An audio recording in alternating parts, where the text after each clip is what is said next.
So, ngayon pong month of April, we have a new series at ang pamagat naman po ng ating pag-aaralan ngayon po sa buwang ito is about the rise of a real servant of God.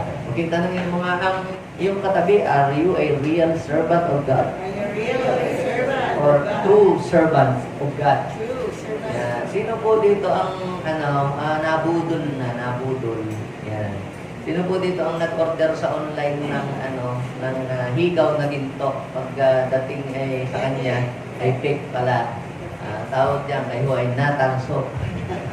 Naalala ko po nung nakatira pa kami diyan sa Pantal noon ay sinip-nip. Elementary pa noon ay bumili ng sapatos diyan sa bayan. Ay di siya ang namili. Bumili po ng sapatos na Adidas, ang ganda. Dito ang tuwa at pinakita pa sa akin at mura daw, maganda.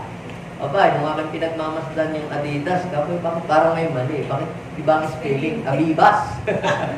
Hindi pala po Adidas. Pero kamukha siya ng tunay na Adidas. Itsura. Kaya naman po, hindi pala po siya Adidas, Abibas po pala siya. Sa panahong ito ay ibang nauuso na yung gumagaya. Ng mga pati negosyo, ginagaya na nagtayo ho ang manginasal ng manginasal, mamaya may lumabas din, masamang inasal. Kenny Roger, ngayon, ang nagkaroon naman din po ng Kina Roger. Pero ginagaya po, kamukha po. Nung maglabas po ang Apple ng iPhone na cellphone, naglabas din po ang Android ng kamukha din po nung Apple po na iyon. Kaya lamang po, pag in-open nyo po, ang lumalabas po ay Ipis, hindi Apple ang lumalabas. Papasin nyo po, mga kapatid, na sa mundong ito, kung merong original, meron din palang hindi tunay. At kung hindi natin alam yung itsura ng original, ay pwedeng tayo ay ma-deceive doon sa mga bagay na ating pong nakikita sa ating natural na paningin. Meron nga pong isang lola na siya po ay nagtitinda po siya ng saging at may bumili po sa kanya. Ang ibinayad po sa kanya ay 1,000. Ang halaga po ng binili po sa kanyang saging ay 200. Binayadan siya ng 1,000. At tinanggap naman yan, sinuklean niya ng 800. Pag-alis nung nagbayad, ay pagkatingin niya po, pinagmasdan niya pong maigi. At tinignan, bakit ito ay parang iba. At nakita niya po na yung po palang 1,000 na ibinayad sa kanya ay hindi tunay na 1,000. Fake pala po. Now, bakit ko po ito nasabi, mga kapatid? Hindi lang po ito sa mga gadget, hindi lang po ito sa mga gamit nangyayari. Nangyayari din po ito sa mga kaibigan natin. Sa mga nagsasabing men of God, servant of God, mga anointed of God.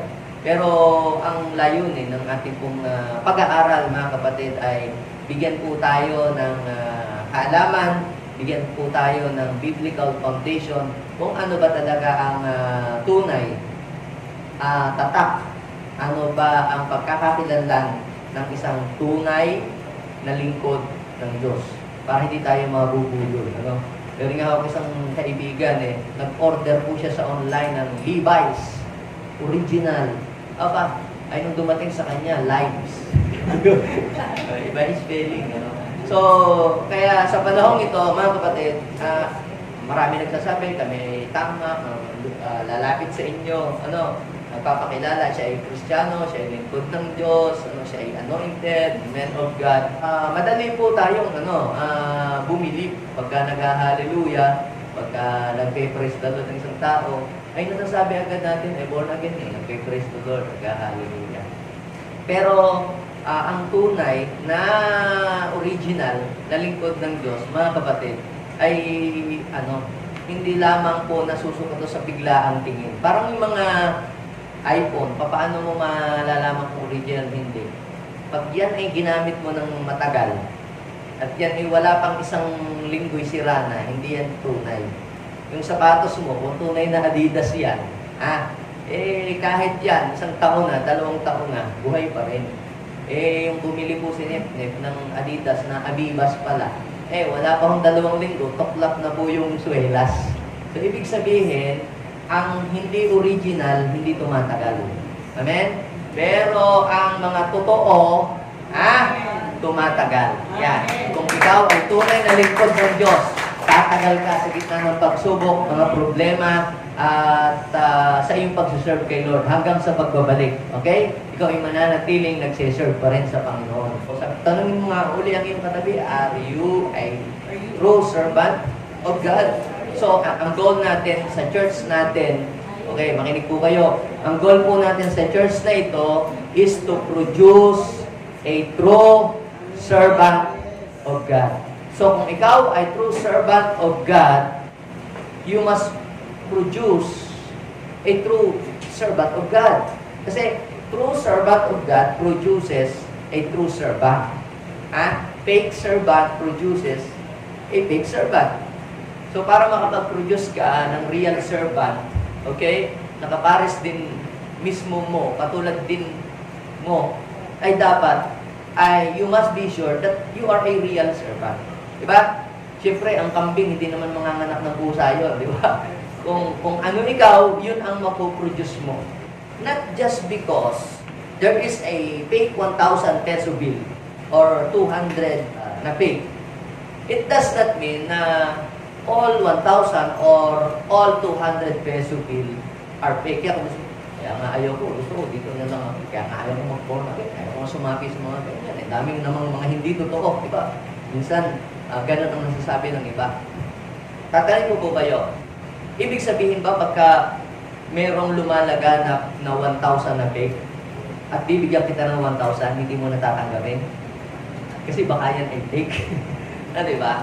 So, ano pong ibig kong sabihin?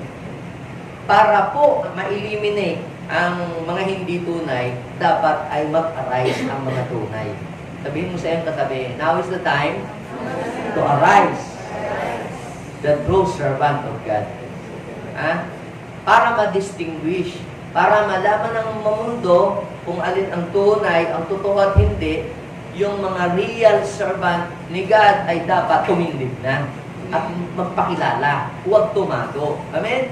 Kung ikaw ay tunay na lingkod ng Diyos, ay dapat magpahalata ka na. Ipakita mo na ngayon sarili. Display yourself so that yung pong fake will be eliminated. Kasi hanggat hindi ipinapakita ng mga totoong lingkod ng Diyos, ang katangian ng isang tunay na lingkod ng Diyos, ang mamamayagpag ay yung mga hindi tunay na lingkod ng Diyos. Pero kapag tumindig ang mga tunay na lingkod ng Diyos, yung pong mga hindi tunay will be eliminated. Amen? Sa 4 na Sunday, pag-aaral po natin about the rise of the true servant of God. Ito pong first part, ngayong araw nito, we will talk about the real servant in the eyes of God. Ano ba ang mga totoong lingkod ng Diyos sa harapan ng Panginoon? And in the following Sunday, we will talk about the real servant in the midst or in the eyes of the unbeliever. Paano ba kumilos, gumalaw, umakbang, magsalita, mamuhay ang tunay na lingkod ng Diyos sa gitna ng mga hindi nakakakilala sa Panginoon. And then third Sunday, we will talk about the real servant in the midst of persecutions or in the midst of trials and difficulties.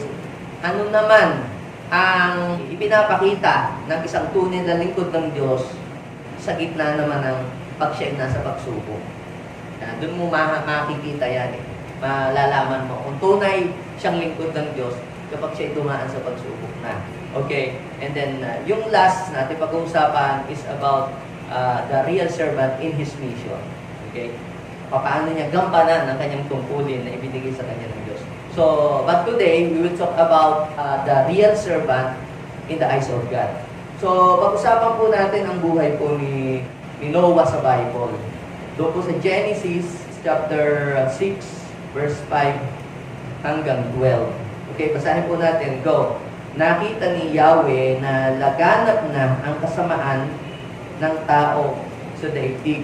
Okay, during that time, masama na rin pala ang mga tao. At puro kasamaan na lamang ang palaging nasa isip nito. Verse 5, Kaya't labis na ikinalungkot ni Yahweh na nilikha niya ang tao. Sinabi niya, lilipulin ko ang lahat ng taong aking nilalang. Lilipulin ko rin ang lahat ng hayop at mga ibon. Kinalulungkot kong nilalang ko pa ang mga ito. Sa mga nilalang niya, si Noe lamang ang naging kalugod-lugod sa kanya. Napakabuting tao ni Noe. Siya lamang ang natitirang matuwid ng panahong iyon. Palibhasa'y namumuhay na kasama ng Diyos. Verse 10. Siya may 3 anak na lalaki, sina Sem, Cam at Japet. Maliban kay Noe, ang lahat ng tao'y masama na. Laganap ang kasamaan. Kahit saan. Ito ang kalagayang nakita ng Diyos sa lahat ng tao. You see, kung titingnan natin, kung ikaw ay nabubuhay sa panahon ni Noe, at ikaw na lamang yung taong matino sa panahong yun, aba, baka sabihin mo tika muna, bakit ako na lamang ang matino sa mundo? Siguro, baka naman pwede na rin ako makigaya doon sa mga ginagawa ng mga kasama ko dito. Total, pare-parehas lang naman. Ha? But, I am telling you, mga kapatid, despite of many evils that happens in the world, the real servant will rise and show the difference. Ang mga tunay na lingkod ng Diyos, kahit masama ang takbo ng mundo, may masamang nangyari sa mundo, sila po ay tumitindig at ipinapakita nila ang kanilang pagkakaiba. Sabihin mo sa iyong katabi, now is the time as a real servant of God to arise and we will show the difference. Ipapakita natin yung kaibahan. Kaya nga, even si Lord gusto niyang ipakita yung difference yung nagsiserve at saka po yung hindi nagsiserve. Papatunayan ko sa inyo, sabi ng Panginoon, pag pinasa niyo sa aklat mo ng Malakay, patunayan ko ang difference ng mga naglilingkod at saka hindi naglilingkod sa akin. Now, ito pong ating pong binasang ito, ay meron po tayong lesson na mapupulot sa buhay po ni Noah. Si Noah po ay isa sa mga maraming halimbawa ng mga lingkod ng Diyos na nabuhay during Bible days, nung panahon na yon. Dito, kapag tinignan ninyo po ang kanyang buhay, wala naman po pinagkaiba sa panahon natin, tsaka po yung panahon noon. Alam natin ngayon lang maraming masama. Nung panahon po ni Noah pala, may mga masasama na din pong tao. At mga tao pong namumuhay na labag sa kalooban ng Diyos. Marami na din pong pumapatay, marami din nanduloko ng kapwa, marami na din pong mga gumagawa ng mga hindi mabubuti. Pero si Noah, mga kapatid, ay hindi po siya nagpa-apekto doon sa mga hindi mga nangyayaring maganda sa kanyang paligid. So, there are 4 important characteristics that you will see in the life of a true servant of God. So, mag-focus muna tayo dun sa sino ba at ano ba ang isang lingkod sa harap ng Panginoon. Ibig sabihin ay, ano ba ikaw kapag walang nakakakita sa iyo? Pag wala kami, wala yung pastor, walang ibang nakakakita. Ano ba ang iyong ginagawa? Kapag hindi mo kasama ang nanay mo, ang tatay mo, ibang tao, hindi mo kasama yung iyong mga ka-churchmate. Ang number 1 na audience natin sa mga ginagawa natin ay walang iba, kundi ang ating Panginoon. Si Lord ang unang-unang nakatingin sa ating mga ginagawa. Actually, sabi nga kung gagawa ka ng mabuti, o kaya magpe-pray ka o magdadasal ka, huwag kang magdi-display doon sa harap ng maraming tao. Punta ka sa iyong kwarto, pagkatapos manalangin ka sa iyong amang hindi mo nakikita at gagantihan ka ng iyong amang hindi mo nakikita na nakakakita ng ginagawa mo ng lihim. So, ibig sabihin, lahat ng ginagawa natin, mga kapatid, yan ay lantad sa Panginoon. Hindi natin maitatago.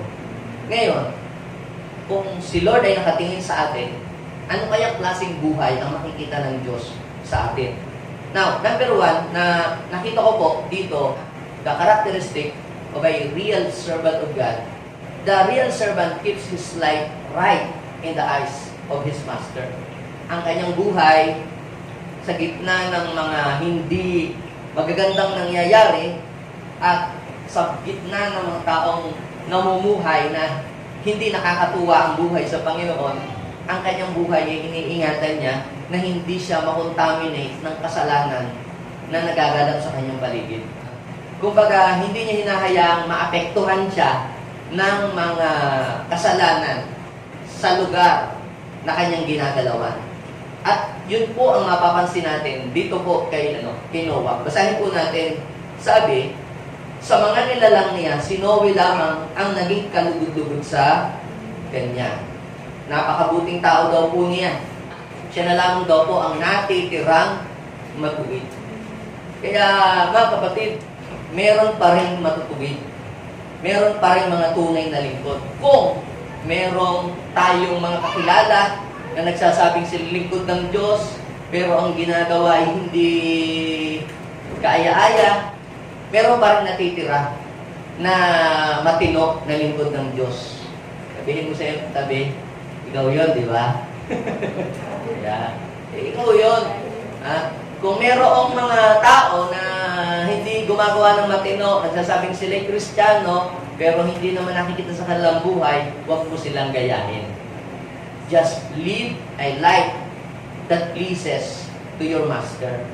Just live right in the eyes of God. Mamuhay ka ng tama. Bakit? Kasi ang magre-reward sa iyo sa mga ginagawa mo ay yung Diyos na nakakakita ng iyong ginagawa. Kasi po, kapag ka sinasabi mong ikaw ay lingkod ng Diyos, pero hindi ka naman namumuhay ng kaaya-aya sa paningin ng Diyos, ha? Ang tatanggapin mo hindi pagpapala, pagpalo. Ha? Pero yung mga nagsasabing sila'y lingkod ng Diyos at pinakikita nila sa buhay nila ang buhay ng pag-iisang tunay na lingkod ng Diyos, yung mga yan ang tatanggap ng pagpapala. Ha? Now, pag sinabi po natin, mga kapatid, na real servant of God, it does not mean na hindi nagkakamali. Hindi siya nagkakamali.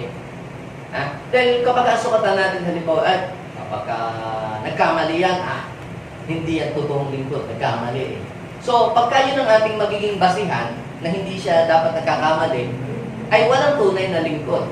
Dahil si Moses nagkamali, si Noah nagkamali din, sino pa? Sina David, nagkamali sila lahat. Si Abraham nagkamali din. Tingnan ninyo, 1 John chapter 1 verse 8, 9 and 10. Kung sinasabi natin na hindi tayo nagkakasala o nagkakamali sa buhay na ito, wala sa atin ang katotohanan, dinadaya natin ang ating sarili. Sabi ng verse 9, pero kung ipapahayag natin ang ating makasalanan, maasahan natin ipapatawad ito sa atin ng Diyos at lilinisin niya tayo sa ating mga karumihan sa pag-siya matuwid. Now, the point is this, ang real servant, ito, kung dumating ang punto na siya'y may nagawang pagkakamali, marunong siyang umamin ng kanyang pagkakamali. Meron ba kayong mga taong nahuli sa kanyang ginawang kasalanan, tapos huli mo na siya may ginawang kasalanan, at kung sabihin mo sa kanya itanggi pa, o kaya nagtuturo ng ibang tao, o kaya siya yung may nagawang pagkukulang, pero yung kanyang pagkukulang, ipinapasa niya o isinisisi niya sa ibang tao, that is not a real servant. Kasi ang real servant of God, inaako niya ang pagkakamali na kanyang nagawa. Sometimes nga yung pagkakamali ng ibang tao, para lamang hindi gumulo, kinukuha na niya . Kita niyo si Jesus, di ba? Wala nga siyang kasalanan. Sabi ng Bible, He is the real servant of God. Pero para lamang matigil na ang kaguluhan sa mundo, para lamang pumayapa ang buhay ng tao, yung kasalanan mo nga inako ng Panginoon . So, ang mga hindi real servant, kapag ka po sila ikinukorek mo, magagalit sa iyo pa. Hahanap din siya ng mga pagkakamali na ibabato sa iyo. They are not a real servant. Pero ang mga real servant, kapag ikinorek mo, itinuwid mo, nagpapasalamat pa. Bakit? Kasi ang mga real servant, Sila po ay willing mabago. Sila po ay namumuhay na mayroong reverential fear of the Lord. Yes, hindi po sila nagpapatuloy sa kasalanan. Kung magkasala man ang mga servant, yun po ay accidentally, not intentionally. Ang mga real servant ay gumagawa ng hakbang para sila ay lumayo doon sa kasalanan. Para ang kanilang buhay ay maging kalugod-lugod sa Diyos. Iniingatan nila ang kanilang buhay na maging malinis. Sila ay namumuhay sa kabanalan. Bakit? Dahil sila po ay naniniwala na kung magpapatuloy sila na mamumuhay sa kasalanan, ang Diyos ay magbibigay ng judgment o kaparusahan sa kanilang buhay. Kaya si Noah, nung siya po sa kanyang panahon, sinikap niya na siya mamuhay na matuwid. Tinama niya ang kanyang buhay sa harap ng Diyos. Kahit yung iba, lihis na ang buhay, kahit yung iba, puro kalokohan, kasama ng ginagawa. Pero alam niya na ang Diyos ay nakatingin sa kanya. Kaya sinikap niya na ang buhay niya ay maging tama sa harapan ng Diyos. Sino dito ang tunay na lingkod ng Diyos? Ang tunay na lingkod ng Diyos, hindi nagpapatuloy sa kasalanan. Lumalakad sa kabanalan. Ang tunay na lingkod ng Diyos, kapag nagkamali, inaamin, nagpapakumbaba, na siya ay nagkamali. Hindi yung huli na, andyan ang ebidensya, hindi ginawa yan. Hindi ako yan.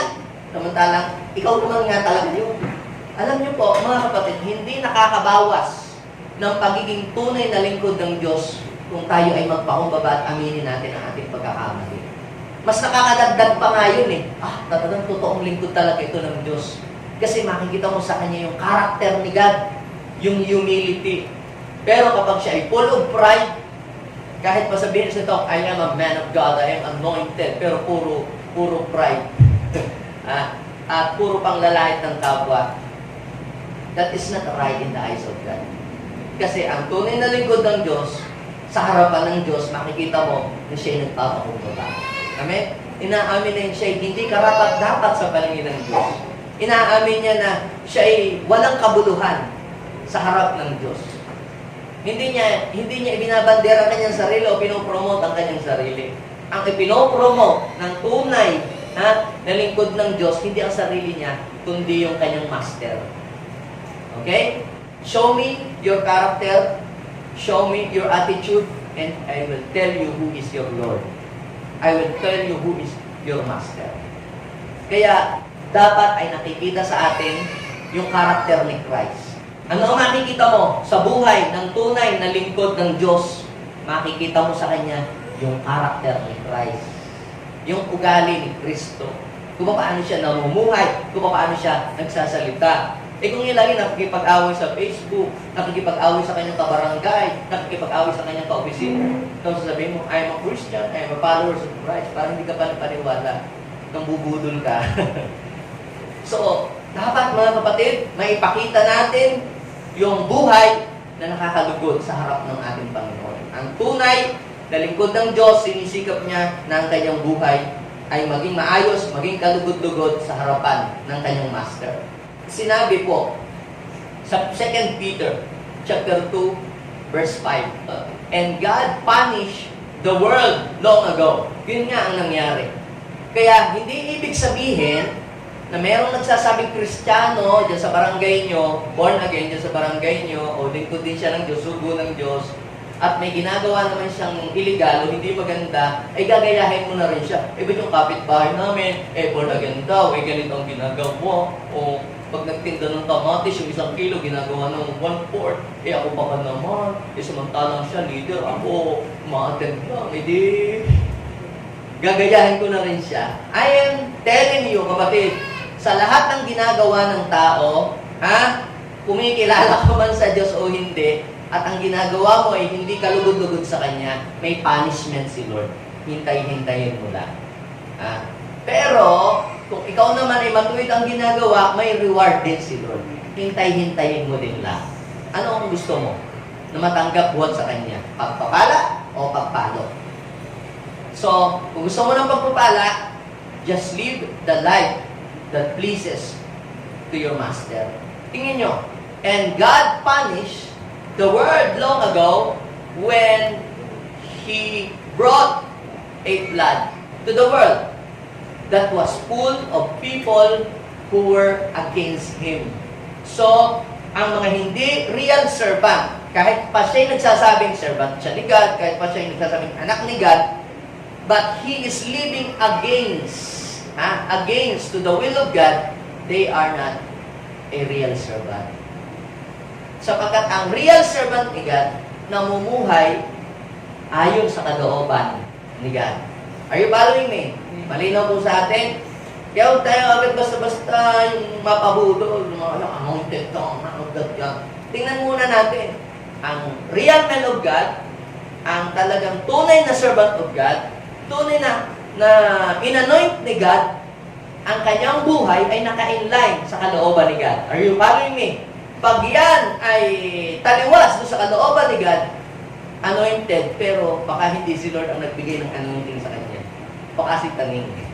Okay, sabi po dyan, but God saved Noah who preached.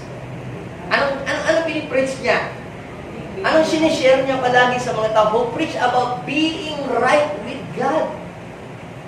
So, kasi ganito yan eh. Napakahirap ituro sa tao kung paano mamuhay ng tama sa paningin ng Diyos kung ikaw mismo mali ang buhay mo sa Diyos. I believe, si Noah, namumuhay siya talaga ng tama sa paningin ng Diyos. Tama yung buhay niya. Kaya madali mong ituro sa mga tao kung paano mamuhay ng tama at kalugod-lugod sa Diyos kapag ikaw mismo namumuhay ng gayon sa paningin ng Diyos. So sabi po doon, he preached about being right with God. And 7 other people with him. At ang unang-una niya sigurong sinabihan na mamuhay ng tama sa paningin ng Diyos ay ang kanyang sambahayan. Kaya before we preach or tell other people about doon sa kabutihan ng Diyos, about salvation, how to live right before the Lord, mas maganda sa pamilya natin mauna. Kasi, sa totoo lang mga kapatid, nakakabawas ng pogi points ng pagiging tunay na lingkod ng Diyos. In the eyes of God, kung mismong ang iyong sambahayan, hindi mo mahikayat na mamuhay ng gayon sa harap ng Panginoon. Makikita niyo po yan sa buhay ng mga naunang mga prophets mo. Na dahil ang kanilang mga anak, hindi nila naturuan na sumunod sa Panginoon. Pati sila nadamay dun sa pagpaparusa ng Panginoon. So, kaya, mga kapatid, let us live the life that pleases to our Master. Yung nakakalugod sa harap ng ating Panginoon. Pangalawa po na makikita natin na sign ng pagiging real servant, ito, real servant serves only one master.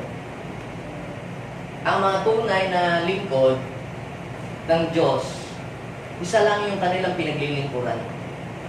Tingnan niyo po, sabi sa Bible, dito sa binasa natin, napakabuting tao ni Noah. Siya na lamang ang natitirang matuwid ng panahon iyon.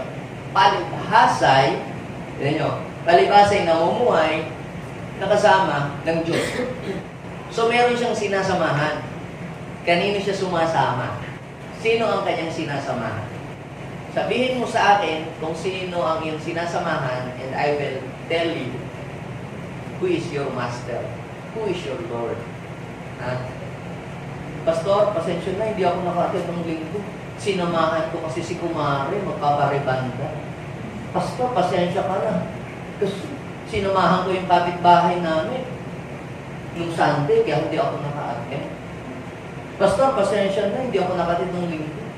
Kasi sinamahan ko kasi yung aking kaibigan papunta sa mall para mag-shopping. Now, kung sino yung madalas na sinasamahan mo na nakakakontrol sa iyo, they are your master. Sila ang lagi mong sinusunod at sila ang laging nasusunod sa iyong buhay. Kapag sinabi po nating master, another term for master ay Lord o Panginoon. So, pag sinabing Panginoon, ikaw ay kanyang lingkod, so, ikaw isusunod sa kanya. Siya ang dapat ay laging susundin mo sa iyong buhay. At siya lamang ang iyong paglilingkuran. Ngayon, kung marami kang pinaglilingkuran, ibig sabihin yan ay sign na hindi ka tunay na lingkod dahil ang daming kakumpetensya ng Lord sa iyong buhay. Ang tunay na lingkod, nagse-serve lang sila, nagse-serve lang yan sa isang master. At si Noah, walang ibang master na pinaglingkuran, kundi si God. Si God lamang po, wala nang iba. Sabi ni Jesus sa John chapter 12, verse 26, dapat sumunod sa akin ang naglilingkod sa akin, at saan man ako naroon, ano sabi? At saan man ako naroon, naroon din ang aking lingkod. So, ibig sabihin, dapat kung saan si Lord, di kasama ka ni Lord, dapat doon. Siya lagi dapat ang iyong sinasamahan. Ang hirap naman ito, kinuha kang driver o kinuha kang katulong. Tapos, halimbawa, ito, kinuha kong driver o kinuha kong katulong sa bahay. Tapos, laging nasa kapitbahay. Ano ang mapipil ng master of the house kung meron siyang kinuhang katulong, kunyari, maglalaba, mamalingkit, kasambahay, no? Tapos, laging nandun sa kapitbahay. So, ibig sabihin yan, dalawa ang kanyang master. At kung ikaw na kumuha sa kanya bilang iyong lingkod, ano ang mapipil mo? O, di ba mainis ka? Di ba magagalit ka? Sa palagay nyo, si Lord na tumubo sa atin, si Lord na bumili sa atin, na nagmamay-ari sa atin, pagkatapos, may iba tayong pinaglilingkuran, ano kaya ang napipil ni Lord? Masaya kaya siya o malungkot siya? Magagalit siya talaga. Bakit? Actually, sabi ng Bible, hindi, hindi basta-basta lang yung kanyang itinubo sa atin. Ang kanyang ibinayad sa atin ay hindi ginto at pilak na nauubos, nawawala. Ang ibinayad niya sa atin ay ang kanyang banal na dugo, ang buhay ng kanyang bugtong na anak na si Kristo. So, mga kapatid, let us serve only one master. The real servant serves only one master. Bakit? Sabi po sa Bible, sa aklat po ng Matthew chapter 6, verse 24, no one can serve two masters. Hindi mo pwedeng madami kang master. Kay San Sebastian, kay San Fabian, kay San Joaquin, di ba? Ang dami mong pinagsisilbihan. Pag Lunes, iba ang iyong Lord. Kunyari, San Pedro Calungsod. O pagkatapos sa Tuesday, si Mama Mary, kay Mama Mary ka naman. Ang dami mong master. O pagka Wednesday, o kay Tesoro ka naman. At Sunday, Jesus ka naman. sabi ng Lord, no one can serve two masters. Either you will hate the one and love the other, or you will be devoted to one and despise the other. So kaya pumili ka lang ng isa. At hindi po pwedeng marami ang iyong Lord. Ang tanongin mo ang iyong katabi, who is your Lord? Who is your master? O anong sagot niya? Jesus is my Lord. So kung si Jesus ang iyong Lord, siya lamang dapat ang iyong susundin. Ang isa pong tao, masasabi mo lamang siyang real follower kapag ikaw lamang yung kanyang pinapollow. Pero kapag marami siyang pinapollow, hindi talaga siya 100% mong follower. Pwedeng kalahati lang, or 1/4 or 1/8. Ang Panginoon ay humahanap ng mga real follower. Yung walang ibang iba-follow, kundi siya lamang. Siya lamang ang ating iba-follow at wala nang iba. Kaya no one can serve two masters. Dahil pwedeng kasusuklaman mo yung isa, at yung isa, katutuhan mo. Paglilingkuran mo ng tapat yung isa, at yung isa ay hindi. Bakit ang marami po ay hindi makapag-serve ng talagang full service may bigay kay Lord? Kasi ginagawa po nilang kompetensya minsan yung kanila pong wealth, or yung kanila pong work, or yung kanila pong jowa, o yung ibang mga bagay, o kanilang kayamanan. Hindi po dapat natin gawin kakompetensya ng jowa si Lord. Paano hindi maging kakompetensya? Hindi isama mo kay Lord minsan yung iba, ang Lord nila, yung kanilang sasakyan. Ha? Yun na yung kanilang Lord. So, paano mo hindi magiging Lord yung iyong sasakyan? Gamitin mo for the glory of God. Minsan, ang Lord ng iba ay yung kanilang trabaho. So, paano hindi magiging kakompetensya nila yung iyong trabaho? Magtrabaho ka for the glory of God.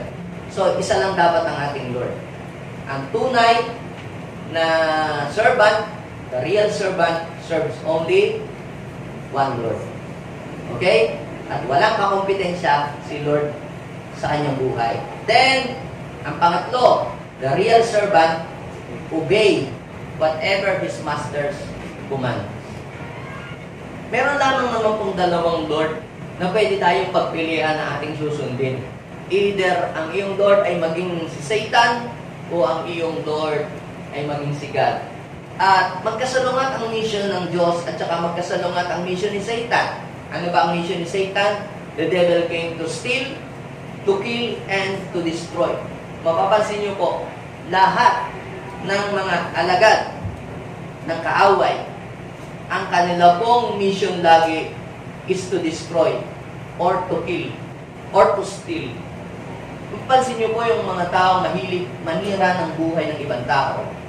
O kaya mga taong mahilig mag-degrade ng ibang mga tao.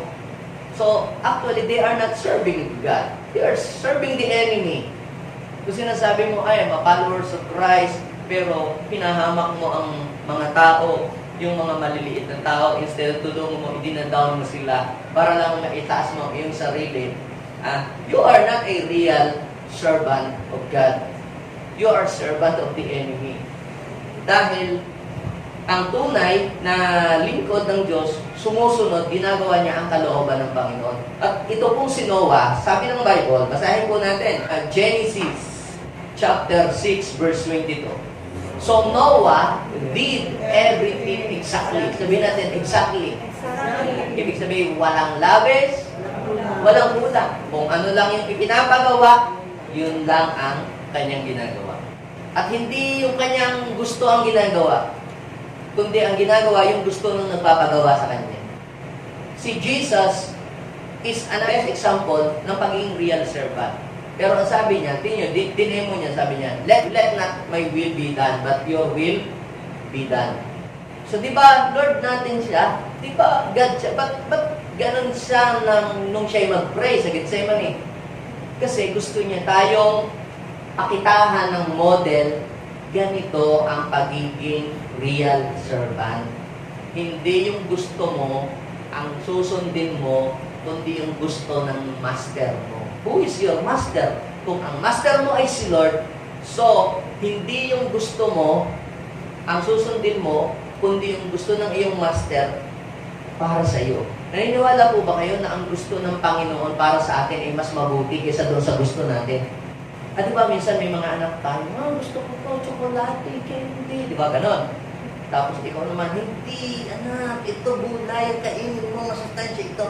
Diba? Ayaw mo siyang bigyan, nagagalit ka. Bakit? Alam mo na yung gusto niya hindi makakabuti sa kanyang kalusugan, masisira ang ngipin, di ba? Magiging malnourished siya. Minsan ganun ang tao sa Diyos. Pinipilit niya yung gusto niya, pero in the future, hindi niya nakikita na makakasama pala yun.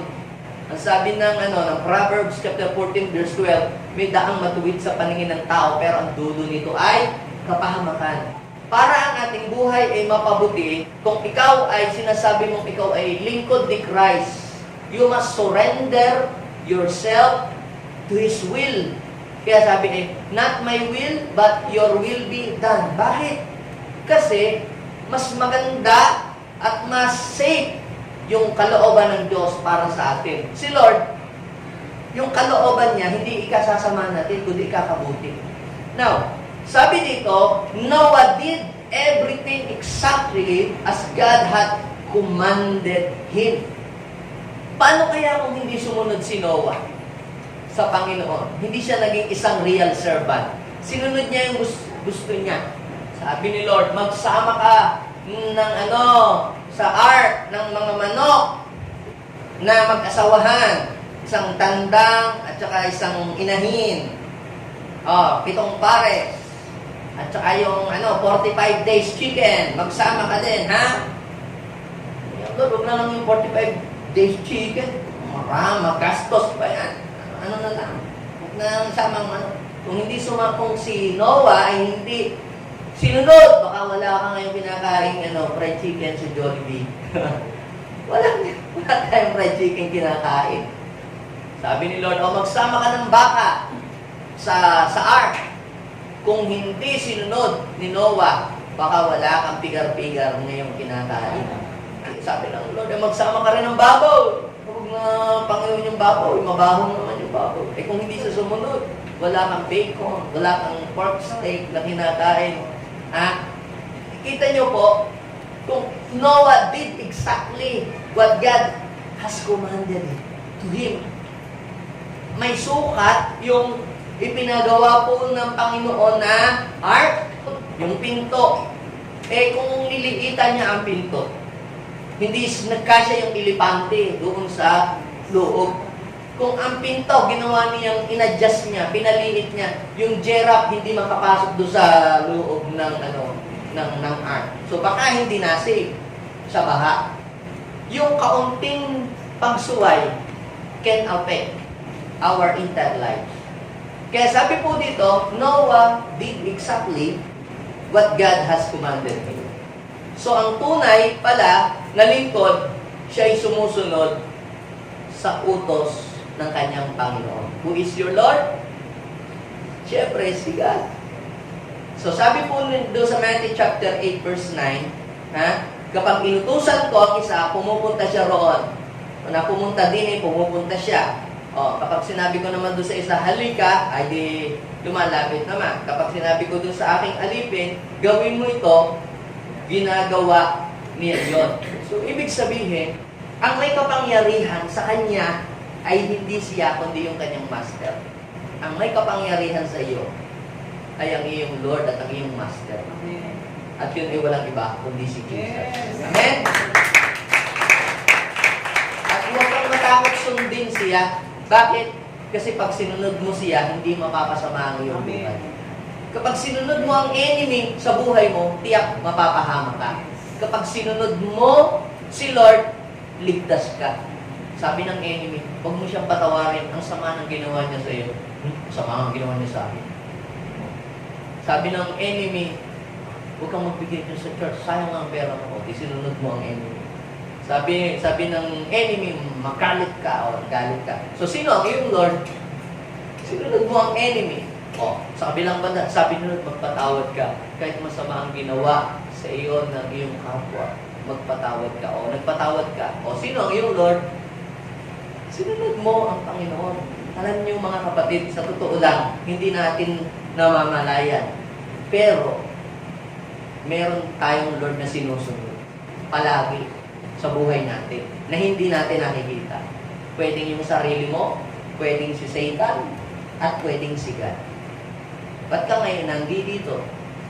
Sabi ng Panginoon, unahin ko daw siya. Di ang yung Lord ngayon, ay si God. Ba't ka nananalangin? Kasi sabi ng Panginoon, ako ay makikipag-usap sa Kanya. So ang iyong Lord ay siya. Ba't hindi ka dumalo ngayong Sunday? Kasi sabi ng kumari ko, mag-meet daw kami ngayon. Ba't hindi ka nag-serve kay God? Kasi sabi ng kapatid ko, huwag na daw akong matin ngayong araw na ito, umabsent daw. So, who is your Lord? So, kung sino ang lagi mong sinusunod sa iyong buhay at sino ang iyong inuuna, yun ang iyong Lord. Kapag ang sinusunod mo lagi ang sarili mo, yun lagi gusto mong nasusunod, ang iyong Lord, ang iyong sarili. Are you following me? Okay? Now, sabi sa Matthew chapter 24 verse 46, sabi, mapalad ang alipin na datnan siya ng kanyang amo o ng amo niya na gumagawa ng kanyang pagbulit. So, pangapat, the real servant brings honor to his master. Ang mga real servant, pala, sila ay nagdadala ng karangalan sa kanilang master, hindi kahihiyan. Ang tanong, ano ba ang malimit na dinadala mo kay Lord? Yan ba ay kahihiyan o yan ba ay karangalan? O halimbawa sa inyo, Halimbawa, nag-aaral ka o kaya estudyante. Tapos, Mami, punta daw kayo dun sa principal, guide town. Kakausapin daw po kayo. Kung ikaw, kabado ka na. Nanay, sabi po ni Kapitan, pumunta daw po kayo sa barangay at usap-usap daw po tayo doon. Delikado yan. Pagka ganun lagi, minsan pinapatawag ka ng nanay mo sa barangay dahil may atraso ka sa guidance, dahil meron kang binugbog doon sa school. Anong dala mo sa pamilya mo? Karangalan o kahihiyan? O, diba? Okay. Pag sa kabilang banda, nanay, kayo'y kausapin ng aming teacher dahil ako daw po ay may award sa graduation. Best ganito, best ganyan. Ano ang dala mo naman sa iyong tahanan? Karangalan. Now, pagdating sa Panginoon, ano ang dala-dala mo palagi sa harapan ng Panginoon? Ikaw ba ay napupulaan ba ang Panginoon sa iyo? Paano ka namumuhay sa gitna ng iyong mga kaopisina, sa kasamahan ng iyong mga kaklase, o sa iyong trabaho? Iyan. Ikaw yung nag-uuwi lagi ng mga paperclip at saka mga coupon ban pagka walang nakatingin. Tapos, hinahanap nila yung mga refrigerator nila at saka yung mga aircon. Sa iyo hinahanap. Malay ko, baka na-misplace nyo lang yan. Kitang-kita naman nilang ikaw ang kumuha. So, tapos alam nila, Kristiyano ka pa, sa J.E.W. ka pa natin. Kilala niyo ba ito? Hindi namin kilala. Diba? Pati ikaw, pati yung mga kasama mo tuloy, napapahiya. Hindi lang pangalan ni Lord ang nabibigyan mo ng kahihiyan. Pati yung mga kasamahan mo na wala namang kinalaman. Mga kasamahan mong sinisikap nilang mamuhay ng kalugod-lugod sa Panginoon. Diba? Kapag ikaw, J.A.1 ka, Kristiyano ka, tapos tayo mong kaaway sa Facebook, diba? Lagi kang galit doon, may minumura ka, diba? Sa palagay mo, ano ang dala-dala mo sa Panginoon? Karangalan o kahihiyan? Alam nila, Kristiyano ka, alam nila, followers of Christ ka, tapos mamaya nagmumura ka doon sa Facebook. Ano ang dala mo? Diba? Actually, nasisira mo ang pangalan ng Panginoon. And that is not a sign of a real servant. Kasi ang real servant, iniingatan niya ang sarili niya na hindi siya makapagdala ng kasiraan sa kanyang master. At saka, hindi yung sarili, ang real servant, hindi yung sarili niya ang pinopromote niya, ang pinopromote niya, yung kanyang master. Di ba? Pag kayo po ay nagtrabaho sa isang company, let's say, halimbawa ay, kanya nagtatrabaho sa Coke, o kaya nagtatrabaho ka sa AXA. Ano ang pinopromote mo? Sunlight? Hindi, di ba? Sarili mo? Hindi, di ba? Ang pinopromote mo ay yung company na dinadala. Hindi sarili mo. Yung company, yung logo. Di ba? At nagpipresent ka ng maayos para hindi mapulaan yung company mo. Hindi ikaw, di ba? Ngayon, what's the point here? Tayo din na nabubuhay dito sa mundong ito. Hindi yung sarili natin kundi si God. Kaya dapat dala-dala lagi natin yung karakter ni God. Ipakita natin yung karakter ni God sa pamamagitan ng ating buhay sa araw-araw. Kaya sabi ng Bible, di ba? Sa aklat po ng Matthew chapter 5 verse 16, mamuhay kayo, maging maliwanag kayo. Paliwanagin niyo ang ilaw ninyo sa harapan ng mga hindi nakakakilala sa Panginoon para maluwalhati ang Diyos sa pamamagitan ng inyong buhay. Basahin niyo po yun. Matthew chapter 5, verse 16. Yan. In the same way, let your light shine before men so that they may see your good works and give glory to your Father. Ang tunay na lingkod, ang dala niyan lagi sa kanyang master, karangalan. Genesis chapter 6, verse 8. Sa mga nilalang niya, si Noe lamang ang naging kalugod-lugod sa kanya. So, ibig sabihin, ang dala ni Noah sa Panginoon, karangalan.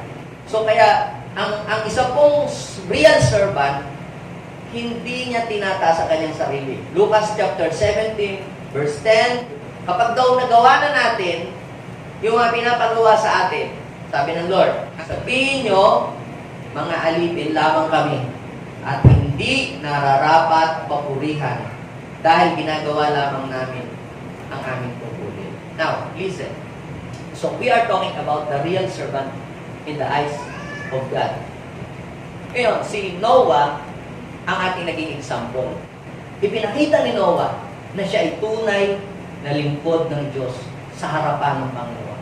Now, ano ang nangyari sa kanya? What happened to him? Sabi ng Bible, siya na lang ang natitirang matuwid. At ang lahat ng tao, masasama na. Pero alam niyo po, dahil siya na real servant, stood up and lived as a real servant, anong nangyari? Nung nagbaba ang Diyos ng judgment sa buong daigdig, you know what happened? The Lord saved Noah and his family. Kaya sabihin mo sa iyong katabi, basta magpaka-real servant ka lang. Ano ang mangyari sa mundong ito? Ligtas ka. Dami mo nangyayari, akong bukas ng mundo, ano-ano mga bali-balita. Ang mga real servant, wala kang dapat ikatakot. You must not be afraid. Basta real servant ka, hindi ka matatakot ano mang mangyari sa mundo ito, lumindol man, bumagyo man, o ano mang mangyari sa ating panahong situation. Ang mga real servant, walang dapat ikatakot dahil sila unang-unang isasalba ng Diyos. Sino ang sinalba ng Diyos nung magpadala siya ng flood? Si Noah, the real servant of God. Ito pa. Ang sabi po ng Bible, magdala po siya ng mga pagkain sa ark. Imagine nyo, kung kayo po ay mag-grocery kayo, mga pangilang buwan.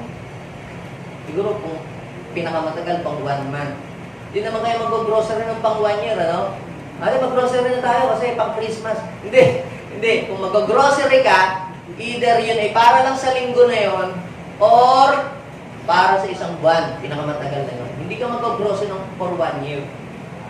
Sabi ng Panginoon, pagbubunamin ko na ang mundo, magdala kayo ng pagkain doon sa 40 days and 40 nights na uulan. So magdala kayo ng pagkain. Siguro nag-grocery siya, ina-expect niya 40 days and 40 nights. So ikaw mag-grocery ka, di pang 40 days and 40 nights lang, di ka ang nangyari po mga kapatid, umulan nga, 40 days and 40 nights. Pero hindi naman humupa agad ang baha ng 40 days and 40 nights. Alam niyo po kung gaano katagal? Tanungin niyo ko. Gaano? 1 year mahigit. Siya po ay 599 nung umulan. Nung tumigil yung baha, talagang magtuyo po ang baha, 600 na siya mahigit na taon. So imagine niyo po yun mga kapatid. Inabot po sila ng 1 taon doon sa loob ng ark. Hindi sila makapamalengke, hindi sila makapag-grocery, hindi sila makapag-shopping. Bakit? Lubog lahat walang makapagbigay ng ayuda sa kanila, mga kapatid. Bakit? Walang magre-rescue, pati yung mga magre-rescue. Nalunod lahat. Sila lang ang buhay. Pero ang sabi ng Genesis chapter 8, hindi nawaglit sa paningin ng Diyos si Noah at ang kanyang pamilya. What is the point here? Ang real servant ni Lord, hindi pinababayaan ng Panginoon. God will always provide all their needs. Ang mga real servant ni Lord, hindi yan hahayaan ng Diyos na magutom. Hindi yan hahayaan ng Diyos na magkulang sa pangangailangan. Ang mga real servant ni Lord, ipinoprovide ni Lord lagi ang kanilang pangangailangan. Actually, yung mga real servant ni Lord, ang sinabihan niya, tingnan ninyo nga yung mga ibon, tingnan ninyo nga yung mga hayop, di nga sila nagtatanong, pero sila'y kumakain. Kayo pa kaya? Kayo yung aking real servant. Kayo po na merong katulong sa bahay o kasambahay, sino ang namong problema ng kanilang kakainin? Sila o yung amo? Di ba? Kaya sabihin mo sa iyong katabi, ang iyong amo na nasa langit mayaman. Hindi kanya pababayaan na ikaw ay magkulang sa pangangailangan mo. Kung ikaw ay real servant niya, hindi ka dapat matakot sa nangyayari sa daigdig na ito. Basta magpaka-real servant ka at safe ka. You are safe. All your needs are provided kung ikaw ay servant ng Lord. At ang sabi ng Bible, pagkatapos daw po ng baha, di sila lang ang natira. And the Lord blessed Noah and his family. Kaya ang mga real servant, mga kapatid, sila ay merong special blessings. Merong special blessing ng Lord para sa inyo. Binless ng Lord si Noah at ang kanyang mga anak at ang kanyang pong buong sambahayan. I am telling you, mga mother, father, kayo po na tunay na servant ni Lord, huwag kayong mag-alala. I-bless kayo ng Lord, damay ang inyong mga anak at kaapo. Palakpakan natin si Lord. Tumayo nga po ang mga real servant. Yes. Wala po tayong ibang paglilingkuran sa ating buhay habang tayo nabubuhay dito sa mundo, kundi isang master lang. At ang ating master ay walang iba, kundi ang Diyos na lumalang ng langit at lupa. Ang Diyos na lumikha sa iyo at sa akin. Ang Diyos na nagbibigay ng lahat ng bagay na iyong kailangan. Ang Diyos na nagbibigay ng buhay sa iyo. All you have to do is to stand, rise, and walk and act as a real servant of God. Kung may mga nagsasabing sila'y daw ay lingkod ng Diyos, pero hindi naman namumuhay na nakalugod-lugod sa Panginoon, huwag mo silang gayahin. Basta ikaw, lumakad ka ayon sa kalooban ng Diyos at si Lord ang bahala sa iyo na mag-iingat. Siya ang magbibigay ng reward sa iyo. Maaaring ang ginagawa mong mabuti, tumutulong ka sa kapwa, puro mabuti ang ginagawa mo, pero yung iba ay puro negative ang kanilang nakikita. Samantalang mabuti yung ginagawa, nakikita ng Lord. He is the wise judge. Maaaring sa ginagawa mo, hindi na-appreciate ng iba. I'm telling you, nakikita ni God ang lahat ng ginagawa mo. In due time, you will receive a reward from Him. Kasi nakikita ng Lord ang iyong ginagawa para sa Kanya.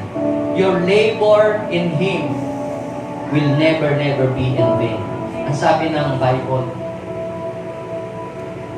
huwag kang magsasawa sa paggawa ng mabuti para kay Lord. Yamang alam mo na ang iyong mga ginagawa para sa Kanya hindi nawawala ng kabuluhan. In due time, you will reap a harvest and receive a great reward.